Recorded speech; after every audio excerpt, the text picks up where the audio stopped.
Hello everyone, my name is Rebecca Vanderheiden and I am the Riverbend Ag in the Classroom Coordinator here in Scott County. And today we are going to be talking about cover crops. We're going to learn about what cover crops are, we're going to read a fun book, and then we're going to make cover crop monsters. So let's get started.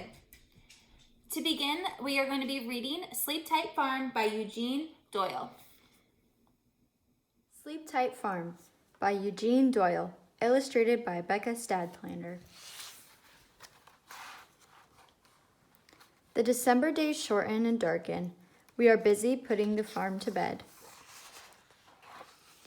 With our crops mostly in, strawberries, raspberries, vegetables, honey, and hay, now is the time to prepare for deep frost, the coming wind and snow. Many hands make work light, Mom says.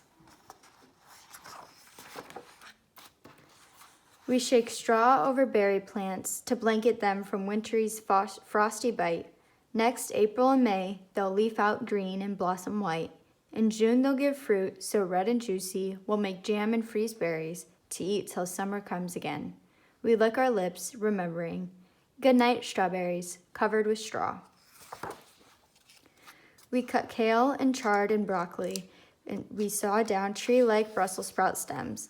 We dig for the last carrots, beets, and potatoes to add to those stored in the barn. There they wait, winter markets and our own winter meals. The fields rest brown and bare. Dad tills and plants a cover of oats and rye to protect and replenish the fields that gave us so much. Good night, fields, peaceful and still. Dad cuts back the raspberries before wind and snow can crack the canes. We start the old brush to burn. Goodbye to last year's twigs and leaves with their bugs and spots. The promise of last summer's plump fruit lies in roots, tucked underground. Good night, raspberries, resting below.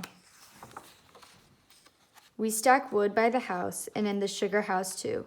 It will heat our home all winter, and in early spring it will fuel the fire that boils maple sap into syrup. Good night, stacked wood, waiting to work. Before the winter winds come howling, we secure the hoop house's plastic sides with ropes and bales of hay inside. We float sheets of white cloth over the baby greens till the New Year's thaw. Safe under cover rest little leaves with mouth-filling names: spinach, mizuna, tatsoi, arugula. Our winter salad greens will nap till stronger sun can wake them. Last August, the hoop house grew so hot, we rolled up the sides and flung open the doors while picking tomatoes, melons, and heat-loving okra. Now we button up the perfect shelter for changing weather. Good night, hoop house, wrapped up tight. We board up chinks in the chicken coop and set a timer to give the hens the light they need to lay eggs all winter. We fluff the nest with hay, plug in the water heater, scoop fresh grain. We collect the day's eggs, fragile gifts from our friends. Good night, chickens, snug in your coop. With bales of hay, we build a windbreak for the beehives. We place a stone on each lid to hold it firm. We make the hive entrances smaller to keep roaming field mice out. Within each hive, a single queen lies in the cluster of maids working to keep her fed. In September, we harvested honey and wax, but left enough for the bees who made enough for us. Good night, bees, sheltered and safe. The farm stand is stocked for the holiday with fresh eggs, greens, and roots, onions and garlic braids, decorative corn, honey and maple syrup, and there's plenty for us and plenty to sell. Mom and Dad moved planter, cultivator, tiller, and baler into the equipment shed, a shelter from rust and cold. The tractors go in last. Good night, farm. The fire jumps in the wood stove. We feast on homegrown treats, vegetable soup and berry pie. We pull clinking lights from a box, untangle, tangle, to hang on the porch. Look, Mom says, the rising moon, the bright sway of stars in the sky. We light beeswax candles to soften the longest night. The farm is ready for down quilts of snow, the shh of the wind. Dad tucks us in. Good night, farmers. Sleep tight. Sleep Tight Farm. So after reading Sleep Tight Farm, we are going to go a little bit more in depth about what is a cover crop and how do they benefit farmers. So let's take a look at a local Scott County farmer and see what type of cover crops she grows on her farm.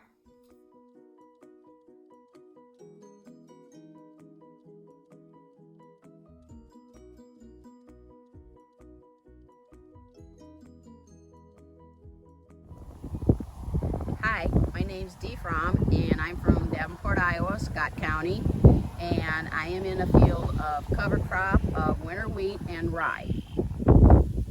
What is a cover crop?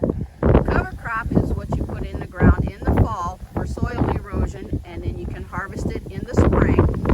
And what I do with my cover crop is I use it for forage for my cattle. And what I have is a product of winter wheat, winter rye, and wheat. And you can see on this one right here, you can see like the little wheat seeds that are coming out. Okay, and what this does is this is food that creates energy for the cattle. Farmers use cover crops to prevent soil erosion and prevent nitrates from reaching our water. Cover crops also help with weed control. In the fall, Dee planted a mixture of wheat and rye in this field, covering 84 acres of land. Common cover crops in Iowa are radishes, oats, wheat, and rye. So is this rye and wheat ready to be harvested? Yes, it is, and you can tell by the wheat seed more than anything, as you can see the little heads as they're starting to sprout, and you want them to be harvested before they completely sprout out. You just don't want them to reseed themselves. After the cover crops are mowed down, a chopper comes through and chops the rye and wheat to make it into silage for the cattle. Once the chopper collects all the silage from the field, soybeans will be planted in this field and harvested in the fall.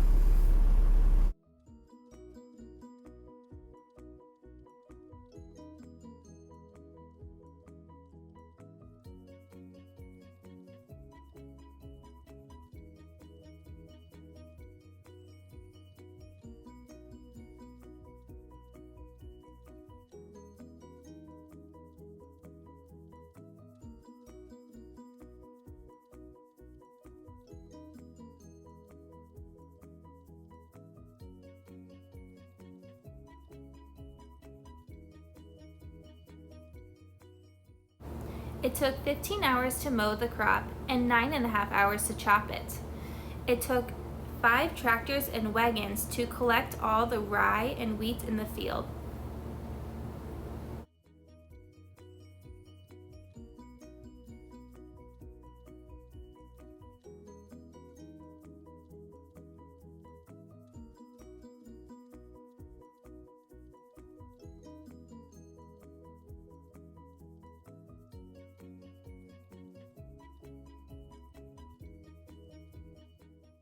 Once the wagon is full, the rye and wheat will drop onto a conveyor belt that is hooked up to the PTO blower.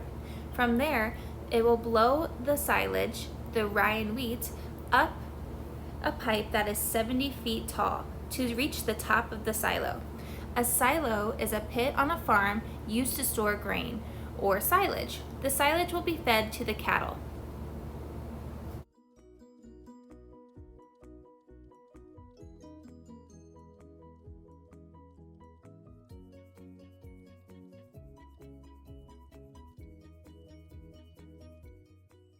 This 20-foot by 80-foot silo holds 650 tons of grass-type silage. The silage will last up to 3 years. When it exits the silo, it will go up a conveyor belt and it will go straight to the cows' bunks. Silage is a great source of nutrients and gives the cows energy.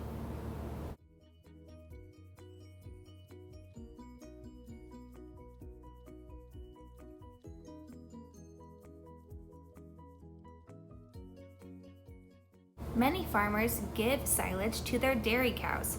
It gives them a high quality source of energy, protein, and fiber that maximizes milk yields. They like to put it in bags just like this, and it feeds 190 dairy cows. One bag can last up to 9 months.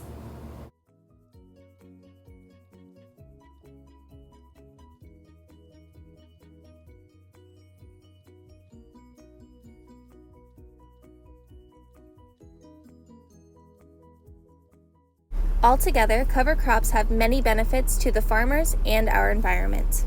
For our cover crop activity, we will be making our cover crop monsters. This is what they look like. As you can see, it's starting to sprout some hair, and that is the grass seed. So let's get started with making our own cover crop monsters. You're going to need for supplies is a pantyhose, some treated grass seed that is only to be handled by your teacher, some soil, and then some eyes for your monster, and then rubber bands. So to begin, I already placed my treated seed inside my pantyhose all the way down to the bottom. And now I'm going to add my soil. So I'm going to take my cup and I'm going to place this over top, trying not to make too much of a mess. I'm going to shake it out so then it goes inside. And I'm going to take my other cup of soil, place my pantyhose over top of it, and shake out the soil again, like this. Now I'm going to move all my soil to the bottom of my pantyhose to make a ball. So now I have my ball of soil here. So this is going to be the head of my cover crop of my monster. So now I'm going to tie a knot at the bottom, just like this. And then I'm going to cut off the tail of the cover crop monster.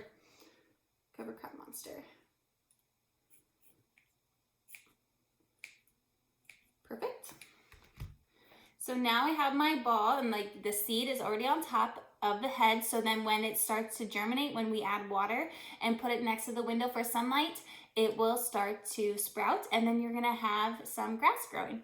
But before that, we need to give our monster some ears. So I'm gonna take a little rubber band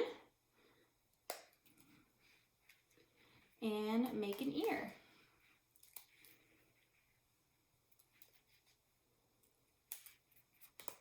Just like this. So he's got one ear, and I'm going to do the other side too.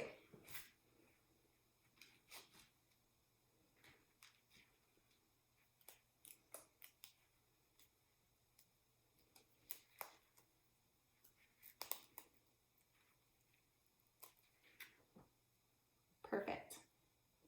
So now I have my 2 ears for my cover crop monster, and then I think I'm going to give him a nose as well. And you can make it a big nose, you can make him have a small nose. He doesn't even have to have a nose, so it's whatever you decide.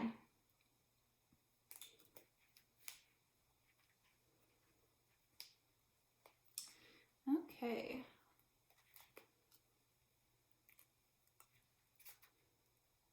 Like this. So there we go. And now I'm going to add the eyes to my cover crop monster. So this is when I'm going to take some glue, and then I'm going to use just 2 eyes for mine. Now some monsters have just 1 eye, maybe they have 3, so you'll have to see how many eyes were in your kit and see what your monster is going to look like. So now my cover crop has some eyes, some ears, and a nose. And then you are going to place your cover crop monster into the cup, just like this. And this might be a little snug because he'll be a little hanging over the top. And you're going to water your cover crop monster. And eventually he'll start to grow some hair, just like mine. I will also show you guys some pictures of what they'll look like maybe in 4 to 5 days. And then in a week or so, they're gonna have really long hair, and they might even need a haircut. So I hope you guys enjoyed this activity, and I hope to see some pictures of your cover crop monsters. Bye.